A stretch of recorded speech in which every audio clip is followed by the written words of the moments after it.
সম্মানিত ভাইরা, আসসালামু আলাইকুম ওয়া রাহমাতুল্লাহি ওয়া বারাকাতুহু। আমি ইঞ্জিনিয়ার রেজাউল করিম সাহেবকে খুব কাছ থেকে কয়েকবার দেখা এবং অনুভব করার সুযোগ পেয়েছি। মানুষটা নিতান্তই গণমানুষের একজন নেতা, নিরহংকার, ভদ্র, মার্জিত এরকম নেতা আমাদের সমাজে পাওয়া খুব দুষ্কর। ওনার কয়েকটা বায়োগ্রাফ যদি আপনারা জানেন তাহলে আপনারাও অবাক হবেন, যেটা উনি হয়তো অন্যদের মতো প্রচার করে না। উনি বাংলাদেশ জাতীয়তাবাদী দল করেন, কিন্তু অনেকে দল করে নিজে যতটা না তার থেকে বেশি প্রচার করেন। আর ইঞ্জিনিয়ার রেজাউল করিম সাহেবকে আমি দেখেছি দেশনেত্রী বেগম খালেদা জিয়ার সাথে, তারুণের অহংকার জনাব তারেক রহমানের সাথে তার অন্যরকম একটি ওঠা বসা এবং সম্পর্ক আগেও ছিল, বর্তমানে আছে, ভবিষ্যতে তার সম্পর্ক নষ্ট কেউ করতে পারবে বলে আমার মনে হচ্ছে না। আমি বিশ্বাস করি যে রেজাউল করিম সাহেবের পরিচিত মুখ জাতীয় সংসদে এবারও কমপক্ষে 2 ডজন এমপি হয়ে সংসদে যাবে, যারা ওনার বাসায় রেগুলার আসেন, খাওয়া দাওয়া করেন, ওনার পরামর্শ দেন। হয়তো এই অঞ্চল বিবেচনায় উনি কতটুকু বাংলাদেশ জাতীয়তাবাদী দল থেকে আগামীতে নির্বাচনের জোট হলে কিংবা পরিস্থিতি বিবেচনায় উনি সেই পদ্ধতিতে নির্বাচন করার সুযোগটা পাবেন কিনা সেটা ভিন্ন হিসাব।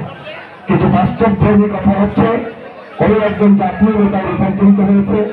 ওনার পরিচিত বন্ধু হচ্ছে এখন ঢাকা বিশ্ববিদ্যালয়ের ভাইস চ্যান্সেলর, উপ ভাইস চ্যান্সেলর, এই ধরনের পদপদবীর লোক হচ্ছে ইঞ্জিনিয়ার রেজাউল করিম সাহেবের সহযোদ্ধা, সহকর্মী। শুধু সহযোদ্ধাই না, ঢাকায় যদি উনি চা খান, পান করেন, বিশেষ করে অনুষ্ঠান করেন, সেই সকল জায়গায় অন্তত 2-4টা বিশ্ববিদ্যালয়ের ভাইস চ্যান্সেলর সহ তার ফ্রেন্ড সার্কেলরা গল্প করেন।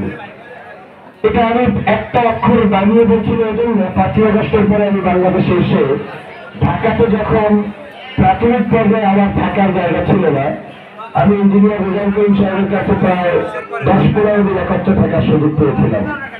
ওই 10-15 দিন একত্রে থাকার কারণে তার বাসার মেহমানদের একটা ডাটা আমার কাছে চলে আসছে। 15 দিনের মধ্যে অন্তত আমি 15 জন সাবেক সংসদ সদস্য বিএনপি, যারা বড় মাপের জাতীয় নেতা এবং বিভিন্ন জায়গা থেকে এবারও বিভিন্নভাবে এমপি হবেন, এরকম নেতাদেরকে দেখেছি। ওনার সবচেয়ে একটা ভালো গুণ হচ্ছে উনি দল বিএনপি করেন, কিন্তু মনে প্রাণে উনি একজন ধর্মপ্রাণ মানুষ, ইসলামকে ভালোবাসেন এবং বাংলাদেশের সকল রাজনৈতিক দলের সাথে ওনার একটা ওঠা বসা সুসম্পর্ক রয়েছে। দেখেন, আজকের এই অনুষ্ঠানটাতে উনি কোনো বৈষম্য রাখেন নাই। এই অঞ্চলের সকল দলের মানুষ ওনার এখানে উপস্থিত হয়েছেন। সাবেক চেয়ারম্যান সাহেব এসেছেন, বিএনপির নেতারা এসেছেন, জামাত ইসলামের একটা অঞ্চলের আমির সাহেব এসেছেন, ইসলামী আন্দোলনের লোকজন এসেছেন, পীরমা সাহেবদের বিরুদ্ধে এসেছেন। আমি মনে করি একজন নেতার বৈশিষ্ট্য এটাই হওয়া উচিত, যিনি এলাকার মানুষের কাছে সকল দলমতের ঊর্ধ্বে থাকবেন, কিন্তু তিনি নির্বাচন করতে গেলে দল একটা তার লাগবে, তাই তিনি দল করবেন। কিন্তু মানুষের কাছে আসতে গেলে, মানুষের কাছে বসতে গেলে ওই দলের পরিচয় যাতে তিনি কাউকে কোনোভাবে কটূক্তি কিংবা মূল্যায়ন না করেন সে ব্যাপারে তার খেয়াল রাখা উচিত।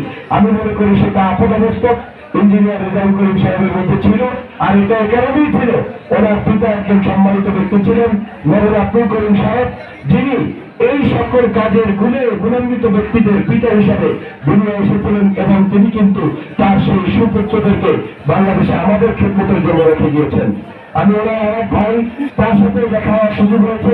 আমি যখন তুরস্কে ছিলাম তখন ওই ভাইয়ের সাথে আমার সাক্ষাৎ হয়েছে। মাটির মানুষ, সত্যি অসাধারণ।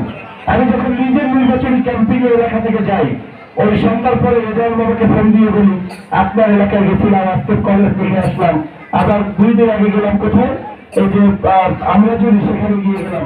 দুষ্টামি করে ওনাকে বলতাম, এত তালিবানির দরকার থাকে, দুষ্টামি করে বলতাম এজন্য যে আপনি এখানে একটা করলেন, ওখানে একটা করলেন, প্রতিষ্ঠানের পর প্রতিষ্ঠান, আসলেই অসাধারণ ব্যক্তিত্ব। তখন আমি বলতেন, বাবা আমি আল্লাহ করেছি, আমার এই দুনিয়ায় আর কোনো শখ নাই, আমাকে খালেদা জিয়া 2 বার আমাকে মনোনয়ন দিয়েছেন, আমার তৃপ্তি হয়ে গিয়েছে, দেশের স্বার্থে আমি স্যাক্রিফাইস করেছি, আমার এমপি নেতৃত্ব কোনো বিষয় না, এই প্রতিষ্ঠানগুলো যেন টিকে থাকে সেজন্য আপনাদের সহযোগিতা চাই। উনি নিজে ভাবে দুষ্টামি করে, বাবা আপনি এমপি নিলে এটা আমি এমপি, আপনি এমপি হলে যেন আমার এমপিত্বটা থাকে সেভাবে চেষ্টা করবেন। এলাকায় আমি বলছিলাম রাজাপুর কাঠালিয়ায় আমি এমপি হলে আপনি এমপি, আপনি এলাকায় ঘুরে ঘুরে মানুষের কাজগুলো যেভাবে বোঝেন ওইভাবে একজন বুঝবান ব্যক্তি যদি আমার উপদেষ্টা হয় তাহলে হচ্ছে বড় শ্রমিকের আর কিছু হতে পারে না। আমি ইঞ্জিনিয়ার রেজাউল করিম সাহেবের জন্য দোয়া করি, তার এই যে প্রতিষ্ঠানগুলো রয়েছে এটা এখন থেকে আর রেজাউল করিম সাহেবের থাকবে না, এটা আমাদের থাকবে। আপনারা দেশবাসী হাত তুলে দেখিয়ে দেন আমরা কি রেজাউল সাহেবের প্রতিষ্ঠানকে আমাদের প্রতিষ্ঠান মনে করতে রাজি আছি? সবাই হাত তুলে দেখিয়ে দেন। সবাই যদি রাজি থাকেন নারে তাকবীর, আল্লাহু আকবার, আল্লাহু আকবার। এই প্রতিষ্ঠানকে কিয়ামত পর্যন্ত আমাদের দেশের জন্য মানুষের জন্য কল্যাণকর হিসেবে কবুল করে এই অঞ্চলের মানুষ আমরা দল রাজনীতির বিরুদ্ধে সবাই যাতে ঐক্যবদ্ধ থাকতে পারি, কেউ কারো শক্তিতে না করে মামলা হামলা নৈরাজ্য মানুষের উপরে জোরের নির্যাতন এটা যাতে কোনো সময় রাজনৈতিক পথ পরিবর্তন হলেও না হয় আর রাজনৈতিক ভাবে ক্ষমতা থাকলেও না হয় সে ধরনের শক্তি আল্লাহ আমাদের দান করুন। আমিন। আসসালামু আলাইকুম ওয়া রাহমাতুল্লাহি ওয়া বারাকাতুহু।